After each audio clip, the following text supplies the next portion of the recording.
In the late 1960s, the United States felt like it was cracking down the middle.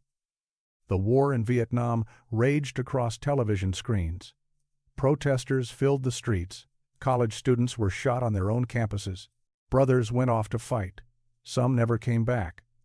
Out of that atmosphere of unrest, grief, and restless youth, a different kind of battle began brewing in the shadows of black music. In the hidden corridors of the R&B world from the 1960 seconds through the 1990 seconds, a strange mythology slowly took root. It did not appear in newspapers or press releases. It spread through cigarette smoke in dim dressing rooms, through whispers traded between sound engineers, backup singers, and night shift janitors. People spoke of 7 legends who, according to backstage rumor, had crossed a line no artist was ever meant to cross. Some insiders said they mocked God. Others claimed they flirted with forbidden rituals, broke sacred symbols, or invited things into their lives that never fully left. There was talk of curses attached to hit records, of bargains made in moments of desperation, of prayers twisted into something else. No photographs, no tapes, no proof ever surfaced. Officially, nothing existed, and yet the stories kept growing, wrapped tightly around mysterious deaths, violent downfalls, and the chilling final seconds witnessed only by family members, nurses, or the last friend in the room. These rituals were never verified, never documented, never proven in any court or church. But the people who told the stories insisted they had seen something they could never unsee. 1. Marvin Gaye, The Burned Bible Session. Veterans of the Los Angeles recording scene still talk about one particular night in late 1983. According to their version, Marvin Gaye walked into Studio C at around 2 a.m., wrapped in a heavy coat that made no sense in the mild California air. The engineers on duty later said he looked like a man trying to outrun a storm only he could feel. His eyes were bloodshot, his hands unsteady, and he kept murmuring lines of scripture under his breath, as if repeating verses might force the universe back into order. He paced, sat, stood again, never quite settling. To some, it sounded less like prayer and more like negotiation. What supposedly happened next was never captured on film, never written down in an official log. But the story that survived is nearly always told the same way. It was said that Marvin placed a worn Bible on the studio console, fingers lingering on the cover like he was touching something both sacred and dangerous. According to rumor, he tore out a single page, held it above a candle, and watched it curl and blacken like a dying leaf. No one has ever proven that page was really burned.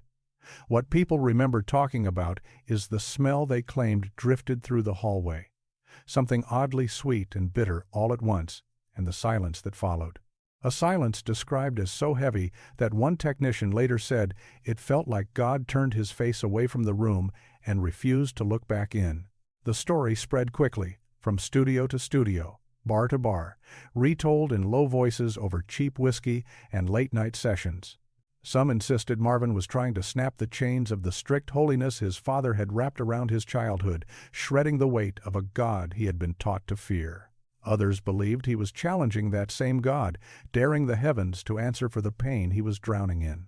A few claimed it was nothing more than the desperate act of a man dangling at the edge of himself. What made the rumor feel disturbingly believable wasn't the image of a burning Bible page. It was the state Marvin Gaye was spiraling into during that final year. By 1983, he had sunk deep into addiction and paranoia, drifting from hotel rooms to borrowed apartments to supposed safe houses, like a ghost trying to find a place where the past couldn't follow. Friends said he sometimes stayed in bed for entire days, curtains closed tight, convinced invisible eyes were staring through the walls. Musicians who worked with him remembered a man who could be brilliant and present one moment, then unreachable the next, as if some unseen hand had pulled him out of the room. One backup singer recalled a rehearsal that stopped cold. "Marvin," she said, suddenly fell silent, his gaze locked onto an empty corner of the studio. After a long pause, he whispered, "Do you see it too?" No one answered. No one saw anything. The air, she claimed, never felt the same after that. beneath all of it was a conflict that had defined Marvin's life from the beginning. He was raised inside rigid holiness, shaped by a father who believed that suffering was proof of righteousness. Yet the more Marvin tasted fame, desire, and defiance, the farther he drifted from what he had been taught as a boy in church pews. His music became the battleground. Raw, sensual, pleading, spiritual, and sinful all at once, every song sounded like a negotiation between the sanctuary and the nightclub. Every time he stepped into a studio, he carried both the choir loft and the dance floor inside his chest. That tension, over time, chewed through him. By the time he came back to his parents' home in Los Angeles in early 1984, Marvin was not just tired, he was worn out in every possible way. He had fled to Europe trying to escape his addictions, his mounting debts, and the people he owed money to. He feared the IRS. He feared men he believed were tracking him. Most of all, he feared his father. And somewhere along the way, he began to fear whatever was happening inside his own mind. According to his mother, Marvin begged her to pray for him almost every night, clutching her hand so tightly that his knuckles turned white. She tried to soothe him, to remind him of the God he once sang for, but he kept returning to the same unsettling confession. "I don't know if the light I see is good or bad." Those words would return on his final day, April 1st, 1984. That morning, the house on Gramercy Place felt unnaturally still, like the air had decided to hold its breath. The night before, Marvin had argued violently with his father, and the anger hung in the rooms like smoke that refused to clear. His mother later said he paced the hallway at dawn, sweating, trembling, repeating lines from the Book of Psalms under his breath. When she finally asked what was wrong, Marvin looked at her with a kind of fear she had never seen in him before. "The light is coming back," he said. "I can't tell what it is." What happened next is both documented and endlessly disputed. A confrontation, raised voices, a gun, a single shot, a legend gone in an instant. The facts are known, at least on paper, but it is in the seconds right before and right after that the folklore begins to grow teeth. Marvin's mother later claimed that just before he collapsed, he looked past her shoulder toward something behind her that she could not see and whispered, "There it is." She always maintained that his face changed in that moment, not soft with peace, but with recognition, like a man finally identifying a presence that had been tracking him for years. Rumors rushed in to fill the space around that memory. Some people claimed Marvin had described the light before as human-shaped but faceless, a glowing figure that never stepped fully into view.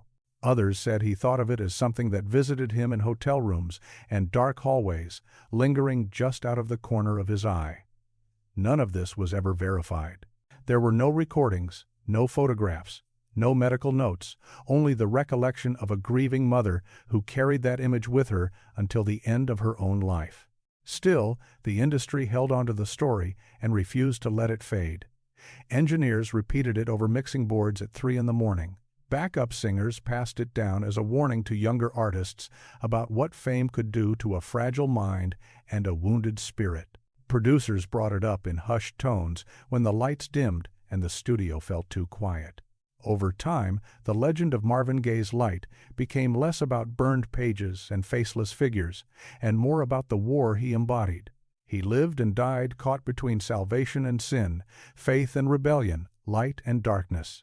The rumor simply wrapped itself around the truth he left behind, that he was a man searching for God in places most people were too afraid to even look.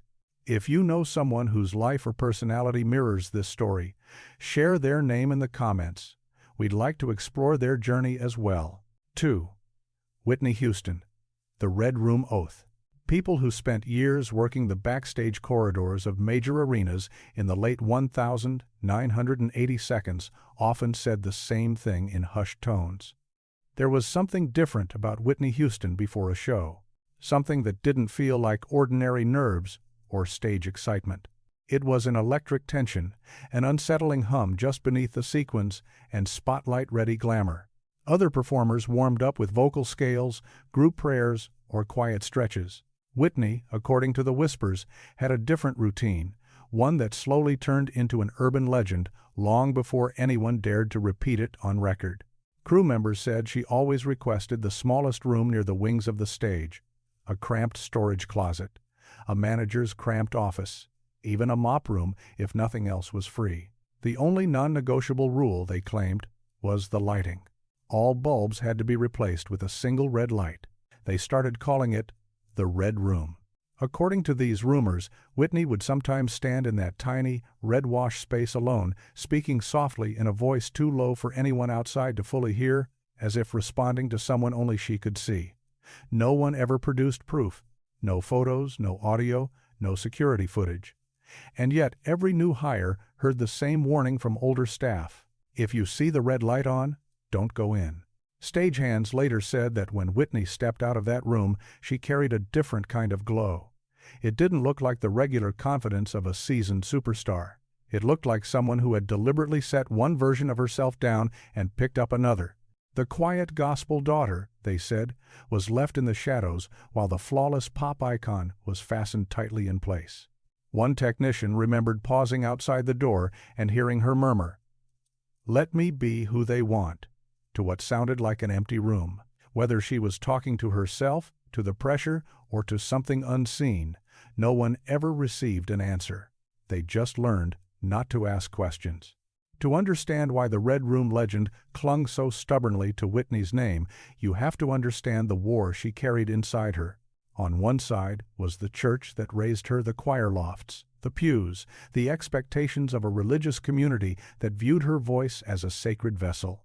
On the other side stood the machine of the music industry, a system that polished her into a global product and wrapped her in an image of perfection she never fully controlled. Whitney carried the weight of generations. A mother who demanded excellence, a congregation that saw her as proof of divine favor, a record label that packaged her as an angelic emblem of success. The gowns, interviews, and magazine covers framed her like a spotless ideal.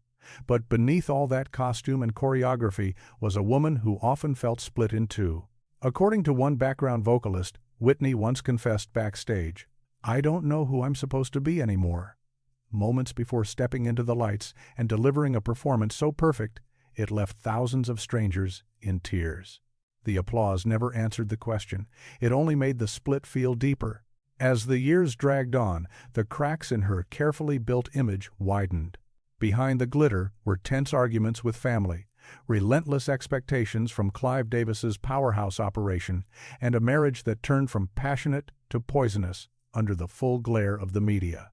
Members of her entourage whispered about nights when she wandered hotel hallways in tears, begging for quiet in buildings that never truly slept. A stylist recalled watching Whitney stare into a mirror for nearly 20 minutes before a show, gently adjusting the same strand of hair over and over while whispering, "They only love the perfect one." These were not the dramatics of a diva showing off. They were signs of someone suffocating under a mask she was scared to drop. It was during this unraveling that the Red Room rumor exploded. A Miami stagehand claimed he once heard two voices coming from behind the closed door. One clearly Whitney's, the other softer, out of sync, like an echo answering her. Another worker insisted he saw shapes moving under the crack at the bottom of the door, though he knew the room should have been empty except for her. Most shrugged it off as superstition, the mind playing tricks when the hour was late and the nerves were high. But superstition grows easily in places already haunted by pressure, fame, and spiritual conflict. And with Whitney, people felt, whether fairly or not, that something deeper than exhaustion was clawing at her. Her final months poured gasoline on the legend. Those close to Whitney said she spoke more frequently about feeling watched, followed, and judged by forces she couldn't quite name. A housekeeper from her suite at the Beverly Hilton reportedly claimed Whitney asked twice in a single day, "Do you see anyone behind me?" Even though the room was visibly empty. Bodyguards noticed spikes of paranoia and sudden flares of fear, especially around mirrors and in dim corners where reflections stretched and shifted. Then came the final hour, the one that people still dissect, debate, and refuse to let rest.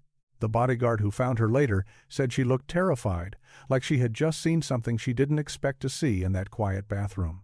According to his account, her gaze was fixed toward a corner near the bathroom door, eyes wide, chest heaving, her body frozen as if caught between motion and paralysis. He shouted her name, but he said she didn't react. To this day, he maintains she wasn't looking at him. She was looking past him. Rumors poured into the empty spaces left by shock and grief. Some insiders claimed someone had seen 3 figures near the tub shapes that resembled people but lacked clear features, more like silhouettes carved from steam. Others said she whispered about shadows moving in the humid air. None of it was captured on camera. None of it was officially confirmed. All of it spread with the speed of a story people were desperate to believe or afraid to dismiss. The reality, stripped of myth, is simpler and more devastating. Whitney Houston was a woman torn between the holiness that birthed her voice and the chaos that fame dragged in behind it. The Red Room Oath, if it ever truly existed, was never about demons or forbidden pacts. It was about choosing, once again, which version of herself would walk through the curtain: the obedient church child or the global idol, the soft-spoken daughter or the unbreakable megastar, the private woman or the larger-than-life myth. In the end, it may never matter what she did or did not see in those last seconds. What matters is what she carried there with her: too much light, too much expectation, too much pain. And when she stepped into that Beverly Hilton bathroom for the last time, the demands of the world followed her in and refused to wait outside the door. If you know someone whose life or personality mirrors this story, share their name in the comments. We'd like to explore their journey as well. 3. James Brown, the Blood Ink Lyrics. If Marvin Gaye's story is usually told with a tone of sorrow and Whitney's with a quiet sense of fear, then James Brown's legend is delivered with something closer to stunned respect. Because no one, insiders say, danced so close to both darkness and brilliance as the man the world called the Godfather of Soul. According to studio rumors that began to swirl in the early 1990 seconds, James had a disturbing habit on his worst nights. Assistants and engineers claimed he would hunch over a notebook and attack the paper with such force that his fingernails scraped through the page. When they flipped through his lyrics later, they said they sometimes found tiny streaks of reddish-brown stains they first assumed were deliberate artistic marks. The story twisted quickly, as stories in the music world often do. Some people began saying he wrote entire verses in his own blood. Others claimed he pressed his pen so hard that the words carved themselves into the wood of the desk beneath. Before long, the tale had a name: the Blood Ink Lyrics, a piece of folklore as wild and jagged as James Brown's life itself. What gave that myth its staying power was not the image of blood on paper. It was the condition James Brown found himself in during his final decade. Age did not tap him gently on the shoulder, it slammed into him. His body, once a machine built for sweat-drenched performances and endless touring, began to betray him. His mind raced faster than his speech. His legendary temper, once part of the show, tipped into something more volatile, unpredictable, and frightening. Arrests, lawsuits, and public meltdowns filled headlines. Those weren't tabloid fantasies, they happened in full view, in police reports and mugshots. Through it all, James insisted he was still in control. Still the boss. Still the man who owned every stage he stepped on. But the people in the wings saw something quieter and more unsettling. They said they watched a man who seemed to be fighting shadows no one else could see. During a rehearsal in 2004, a drummer claimed James suddenly stopped mid-song, eyes locked onto a far corner of the room. The band, still playing, only noticed when his voice cut out. According to the drummer, James snapped, "Who's standing there? Show yourself." The room, he said, was empty. The silence that followed wasn't musical. It was nervous. Moments like that, according to those who toured with him, became more frequent. Backup singers recalled times when James preferred to rehearse with his back pressed to a wall, refusing to stand in the center of the room. He didn't like open space behind him.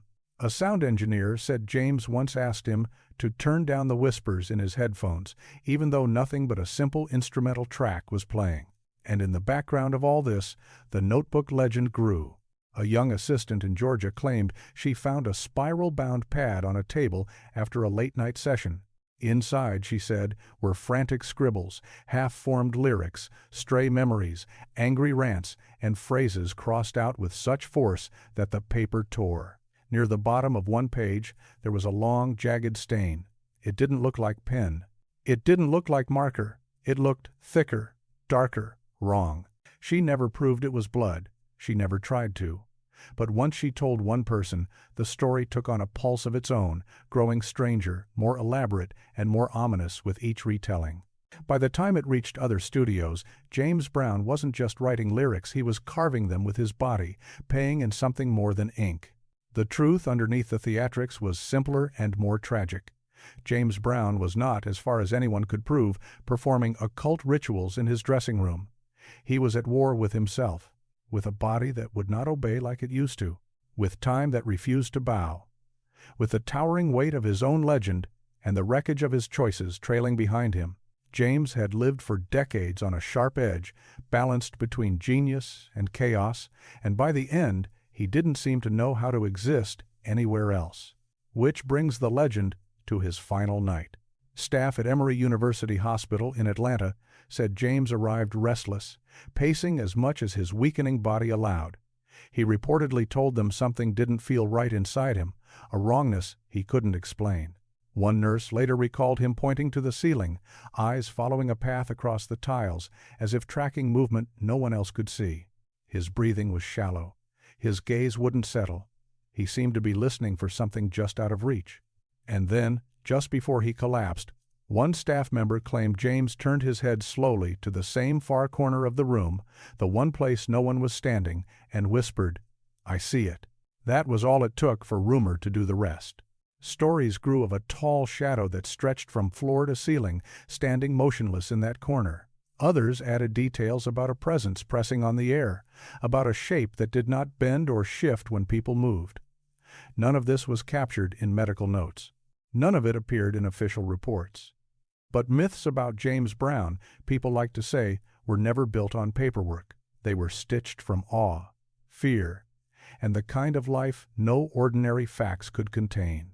If Marvin Gaye's legend centered on a mysterious light, and Whitney's on mirrors and reflections, then James Brown's myth settled into the shadows, the corners of hospital rooms, the empty space at the edge of a stage, the moment when a man who refused to slow down finally had no choice. The Blood Ink story was never really about whether he wrote with blood or not. It was about the stains he left on music, on culture, and on the people who watched him burn so brightly that something in them scorched too. The whispers about shadows and notebooks just wrapped themselves around a simpler, harsher reality. A giant of soul music, spending his last years being chased by things no one else could quite name. If you know someone whose life or personality mirrors this story, share their name in the comments. We'd like to explore their journey as well. Fun 4. Aretha Franklin, the Silent Cross. People who worked around Aretha Franklin in the later years of her career often repeated the same observation. She carried silence the way other people carried perfume. It moved with her, entered a room a half step before she did, and stayed behind long after she left. Sometimes that silence seemed even heavier than the jeweled crown the world placed on her head as the Queen of Soul. According to industry rumor, that silence had a source, a small broken cross that she supposedly kept tucked deep inside her purse. The story went that it was wrapped in a velvet pouch like a relic from some private battle no one else had the right to ask about. No one knew where it came from. No one dared to press her for details. But the legend grew quietly around it. Aretha never had it repaired because the fracture meant something. It was a warning, a scar she refused to smooth over. Most versions of the story begin in Detroit in the mid-1980s, when those closest to her started to notice a shift. Aretha had always been guarded, but this was different. She became fiercely private in a way that felt almost ceremonial. Calls were screened with military precision. Personal questions were deflected or shut down. Anyone who tried to peel back more than she allowed found themselves gently or not so gently pushed out of her orbit. One of her former hairstylists recalled a moment that never left her. Aretha paused in the middle of light conversation, reached into her bag, and drew out a small velvet pouch. She didn't open it. She just pressed her fingers around it, eyes distant, and whispered, "Some things stay broken for a reason." The stylist knew better than to follow up. With Aretha Franklin, You did not ask what she did not offer. Trauma had walked beside Aretha her entire life, stitched into her story like invisible thread. People close to her said she carried several versions of her own childhood, and which one you encountered depended on the day. On some days, she was the preacher's daughter, raised in the glow of a powerful pulpit. On others, she was the woman who had endured more pain, loss, and violation than she would ever fully put into words. Behind that thunderous, world-shaking voice, there was always something carefully caged, a guarded sorrow, a grief she refused to let the public consume. She hid her illnesses, hid her breakdowns, carried private tragedies with a smile that dazzled cameras, but rarely softened her eyes. The world saw a titan. The people nearby often saw a woman holding herself together by force of will. Her obsession with image control only made the cross legend feel more believable. Aretha demanded command over every photograph, every interview angle, every shot that might circulate beyond her approval. One television producer remembered adjusting the lights during rehearsal and hearing her say sharply, "Not that side," without lifting her gaze from the sheet music in front of her. Another recalled her walking off a set because the camera, as she put it, was too honest. Then there were the incidents people only discussed when they were sure the conversation would never leave the room. The last-minute cancellations that blindsided promoters, the tense confrontations with other divas, the frosty stares that could silence a backstage hallway. Aretha's temper became infamous, but those who truly knew her said it was welded to something deeper, a fear of being exposed, misunderstood, or diminished. Within that atmosphere, the rumor of the broken cross fit neatly, like a missing puzzle piece. A touring backup singer claimed she once saw Aretha clutching the cross so tightly that her hand trembled, knuckles pale, lips moving in a silent sentence no one else could hear. A studio pianist said a session ground to a halt after someone accidentally stepped on the pouch when it fell from her purse. Aretha, he said, refused to sing another note until the room was cleared and reset. According to a long-retired Motown aide, Aretha once told her, "If I fix it, I'll forget what it taught me." When the aide nervously asked what that was, Aretha gave her a look, a measured glance, that ended the conversation forever. Whatever lesson the broken cross represented, it belonged to her alone. The darkest, most haunting parts of the legend come from her final days. Family members said Aretha spent long stretches of time lying still, eyes fixed on the ceiling, not confused, not lost, but focused, as if listening to something no one else could hear. She didn't seem frightened, she seemed engaged, attentive, like a woman sitting in the front row of a conversation that didn't require words. On the morning she passed, one relative later claimed she tilted her head slightly upward, as if responding to a sound just above her. Then, in a voice soft but clear, she whispered, "I heard you." She did not explain who "you" was. She did not look at the people gathered near her bed. According to those present, she smiled a small, almost childlike curve of the lips. Not the grand, crowd-commanding smile the audience knew, but something gentler, private. Witnesses compared it to the expression people make when they see someone familiar step through a door they've been watching for. Folklore did the rest. Some said she saw a loved one waiting for her. Some insisted she saw a figure with outstretched hands. Others said she saw nothing at all, and that the smile was nothing more than relief after a lifetime of carrying burdens no one else fully understood. Still, the legend endured because Aretha Franklin herself was a living myth made of brilliance and shadows, of faith and fury, of triumph layered over trauma. Whether the broken cross in her purse truly existed or not, the idea of it felt real. It became a symbol for everything she never said on record, everything she survived, everything she refused to let be neatly mended. In the end, the Queen of Soul left the world the way she moved through it, wrapped in mystery, surrounded by whispers, and, if the stories are to be believed, walking toward a light only she could see. If you know someone whose life or personality mirrors this story, share their name in the comments. We'd like to explore their journey as well. 5. Teena Marie, the shadow singing ritual. If the rumors about Aretha were spoken with reverence, then the stories about Teena Marie were shared with a quiet unease. People who worked late-night studio sessions in the early 2000s swore that something strange lived in the spaces between her notes. They said that behind closed doors, after midnight, her voice was never truly alone. According to the legend, engineers listening from the control room sometimes heard a second voice trailing hers. It was faint, slightly off-key, like an echo that didn't quite belong to the room, as if a shadow were trying to harmonize with her from just behind the glass. Over time, that eerie detail grew into a name the industry passed along like a ghost story: the shadow singing ritual. Whispers claim that Tina often recorded in near-total darkness. The lights dimmed until the studio felt more like a chapel or a seance chamber than a workspace. In those moments, it was said that she spoke softly to someone who was not physically there. She called it guidance. Others, listening from the outside, called it something else. Most tellings of the story begin in 1990, when Tina was locked in a brutal legal war with Motown, a battle that nearly crushed her career. Friends later said the lawsuit changed her at the root. She stopped trusting easily. She treated promises like traps. She stopped sleeping through the night. A former engineer remembered walking into a studio one evening to find her sitting on the floor, head bowed, back against the wall, whispering, "I won't let them take any more from me." When he nervously asked who she was talking to, she turned, offered a small, tired smile, and said, "Someone who listens." He didn't ask again. Loss, those around her said, shaped Tina more than fame ever could. She mourned friendships that faded, lovers who left, mentors who fell from grace. She grieved not just people, but an entire version of the music business that had once embraced her and then, in her eyes, tossed her aside. When Rick James sank deeper into his own darkness, Tina reportedly felt every shockwave like it was happening inside her own chest. A producer who worked with her during that period said Tina carried everyone's ghosts, not just her own.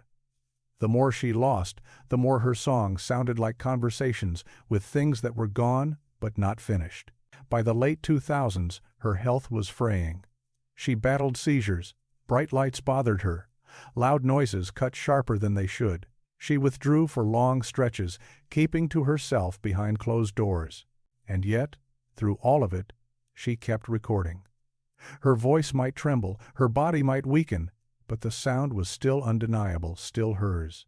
That was when the shadow-singing rumors dug in deepest.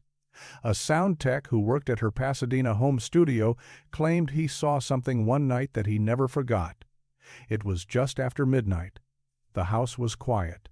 In the studio, only a small bulb glowed behind her, casting long, strange shapes against the wall. He swore she was singing a duet.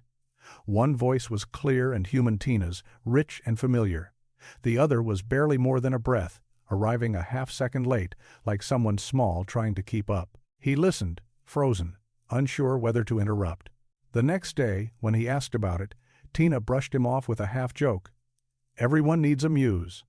The answer, he later said, didn't comfort him.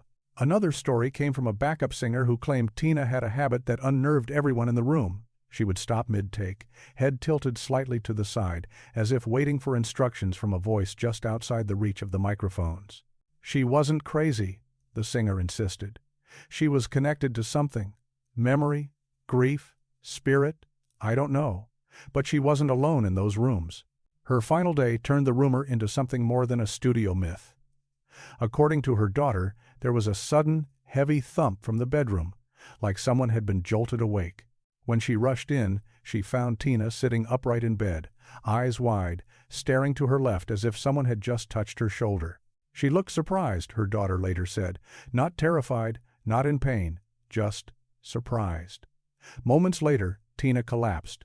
Silence rushed in to fill the space she left, and the folklore rushed in right behind it. Some people claimed a shadow had been seen near the bed, a small, low figure, almost childlike, as if standing watch. Others said the room felt unnaturally cold, despite the winter heater humming in the background. A neighbor insisted that the lights in the house flickered for a second before the ambulance arrived. None of it was proven. There were no clear photos, no recordings of the moment, no official mention of unusual activity. But as with so many legends born where grief and imagination overlap, the lack of proof only made the story travel farther. Tina Marie's myth endures because she seemed to live in a liminal space, halfway between sorrow and sound, haunted, not necessarily by spirits, but by memories so heavy they felt alive. Whether she ever truly spoke to shadows or only to the parts of herself she kept hidden from the world, no one can say with certainty. What remains is the image of those last seconds, the sudden jolt of the shoulder, the startled intake of breath, the final glance toward something no one else could see. For those who believe the legend, that moment became the closing paragraph of her life story. Perhaps, they say, in that brief instant, Tina Marie finally saw the presence that had followed her through dim studios and sleepless nights, the muse, the memory, the shadow, whatever it was, she seemed to recognize it. And then, quietly, she was gone. If you know someone whose life or personality mirrors this story, share their name in the comments. We'd like to explore their journey as well. 6. Rick James, The Stage Curse, Outburst. Industry veterans still circle one date when they talk about Rick James and the night his legend turned from wild to downright unsettling. October 9th, 1986. That was the evening he walked into the backstage area of the Memorial Auditorium in Buffalo, looking like a man held together by adrenaline, chemicals, and a string that was about to snap. His tour manager later said Rick hadn't truly slept in almost 3 days. He stalked hotel hallways at odd hours, talking to thin air, convinced that someone or something was tailing him from city to city. Paranoia clung to him like smoke. By the time he stepped under the lights that night, the cocaine burning through his veins had fused with his fear until the whole world seemed to pulse and breathe around him. No one backstage was prepared for what came after the show. According to the version that survived in dressing room whispers, Rick came off stage drenched in sweat, chest heaving, eyes wild. As he staggered toward the wings, he grabbed at the gold crucifix hanging around his neck, a cross he'd worn since 1977, a gift from his mother. One lighting tech claimed that Rick suddenly yanked it off with such force that the chain snapped clean in two. Witnesses said he stared at the broken cross in his hand, like it had betrayed him. Under his breath, he muttered about false promises, about prayers that hadn't been answered, about protection that never came. Then, in a sharp, jerking motion, he slammed the cross against a speaker cabinet again and again until the metal was bent and twisted out of shape. There were no cameras pointed at him, no smartphone footage, no official statement, just a handful of stunned crew members who went home and told their own versions. One person told another, and the rumor mutated into something bigger. Rick James had broken a cross in anger, and the industry quietly turned that moment into a kind of whispered anti-God ritual, a curse thrown back at the heavens. The truth, as always, was more complicated and much darker. By the mid-1980s, Rick wasn't just partying, he was sinking. His addictions had stopped being recreational years before. They had become survival tools, frayed crutches, barely keeping him upright. Court dates stacked up like unpaid bills. Lawsuits circled him, each one snapping at what was left of his fortune and reputation. His health, already battered, began to deteriorate in visible ways. Friends said Rick sometimes stood in front of mirrors as if expecting someone else to appear behind his reflection. Others remembered nights when he wandered hotel corridors barefoot, knocking on doors, terrified that something waited for him just outside his room. Whether that something was an actual threat, a nameless fear, or the chemical storm inside his brain, no one could say for sure. With Rick James, explanations rarely stayed simple. By June 1989, his paranoia had hardened into a constant companion. A session guitarist from Record Plant Studios in Los Angeles recalled one particular recording date. Rick demanded that every window in the room be covered with black cloth. He insisted the streetlights were watching him, that their glow carried eyes. The guitarist said Rick pressed his back to the wall while recording, refusing to turn his head fully, whispering, "Don't let it in." No one dared to ask what it was. With Rick James there was an unspoken rule. You didn't ask. You played, you got paid, you went home. And then came the final hospitalization. On August 5, 2004, Rick James was admitted to a Los Angeles facility after weeks of worsening health. Nurses described him as agitated and restless, sweating despite the cold, controlled air of the hospital.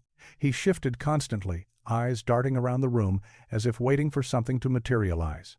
One night, an orderly claimed that Rick suddenly jolted awake, his eyes wide and glassy, staring straight up at the ceiling. It was as if he saw something perched above him, something no one else could see. In a strained voice, he reportedly whispered, "Not me. I didn't call you." When staff asked who he was talking to, Rick turned his head slowly, his gaze drifting past them, and said, "You don't see that face?" The orderly insisted the room was empty. The air monitors beeped steadily. The walls were blank. Whatever Rick saw, it wasn't visible to anyone else in that moment. Within days, his condition spiraled downward. Later, when the coroner's report attributed his death to heart failure, complicated by multiple health issues, that should have been the end of the story. A tragic but straightforward ending to a life lived too fast and too hard. But the staff who had watched him during those final days had their own memories, and they began to share them quietly. They claimed Rick spent the last hour of his life not looking directly at the people who tended to him, but slightly above, slightly beyond, over their shoulders, past their faces. It was as if he was watching something move slowly across the room, crossing from one side to the other, over and over again. One nurse said he looked frightened, but also strangely resigned, like he recognized whatever he thought he was seeing. Folklore, once again, filled the empty spaces that facts refused to fill. Some versions said he saw an old, weathered face hovering just inches from his own, a face that never blinked. Others claimed he muttered, "It followed me," just minutes before he slipped into unconsciousness. The idea took root. Whatever had haunted him in hotel hallways, studio sessions, and backstage corners had finally caught up. None of it was officially documented. No cameras caught a shadow. No nurse wrote "unseen presence" in a chart. But myths don't need paperwork. They need fear, tragedy, and a subject big enough to hold them. Rick James, in the eyes of the industry, was more than big enough. The truth beneath the legend is less supernatural and more heartbreaking. Rick James lived a life that burned at the edges, fast, loud, and blazing with talent and destruction. The so-called stage curse outburst was not a spell, not a formal rejection of God, not a coded ritual. It was a man in pain, lashing out in every direction the darkness seemed to come from that night at himself, at his past, at his faith, at the symbols he once leaned on. But myths cling to people like Rick. The world needs figures larger than life to wear its shadows, to carry its fears, to become living cautionary tales. And Rick James, with his outrageous brilliance and spectacular collapse, became the perfect vessel. In the end, the story isn't just about a broken cross or a face in the ceiling. It's about a man who tried to outrun what was inside him and a legend that refused to let him die quietly. If you know someone whose life or personality mirrors this story, share their name in the comments. We'd like to explore their journey as well. 7. Sam Cooke, The Reverse Prayer. The story of Sam Cooke's final days is one the music industry has never managed to bury. It is told, retold, reshaped, and resurrected every few years, as if people are afraid of what might happen if they finally let it go. Somewhere between official police reports, conflicting witness statements, and decades of unanswered questions, an urban legend took root and refused to die. At the center of that legend is a single, chilling claim that in a moment of desperation, Sam Cooke once whispered a prayer backward. No one ever proved it happened. No tape exists, no written record, no clear witness confession. But the rumor survived because his death felt so strange, so violently out of place, that people needed something, anything, to explain the inexplicable. Most versions of the mythology begin in late November 1964, just days before his death. Friends said Sam seemed deeply unsettled, distracted, pacing the lobby of a Los Angeles motel at unusual hours. Some accounts place him at the hacienda, wandering near the front desk, eyes scanning the doors as if waiting for something he could not quite name. A touring musician later recalled a tense conversation in that lobby. According to his memory, Sam told him, "Something isn't right. "Somebody's after me." The musician assumed he meant jealous rivals, bitter business partners, or predators in the music industry. But when he pressed for clarity, Sam didn't talk about contracts or competition. He talked about feeling watched, even when he was alone. The paranoia might have been stress. It might have been exhaustion. It might have been the pressure of living a double life, part gospel golden boy, part secular star who had traded the pulpit for the stage. But in the version preserved by folklore, those private doubts became omens, signposts pointing straight toward what was coming. A week later, on December 10th, 1964, Sam checked into the same motel under circumstances that never stopped sounding wrong.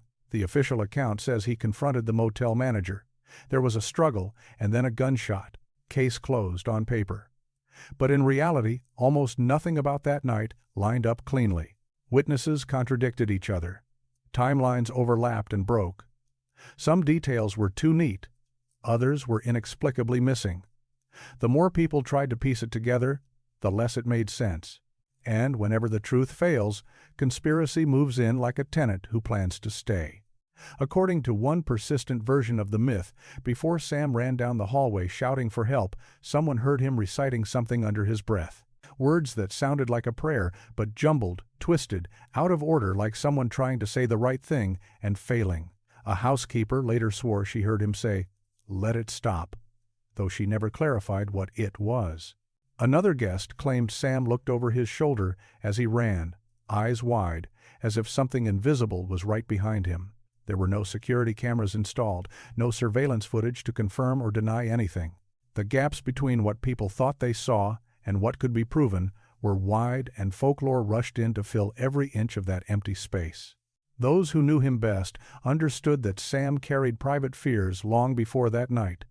He had survived multiple attempts at financial and personal exploitation inside the industry. He had enemies.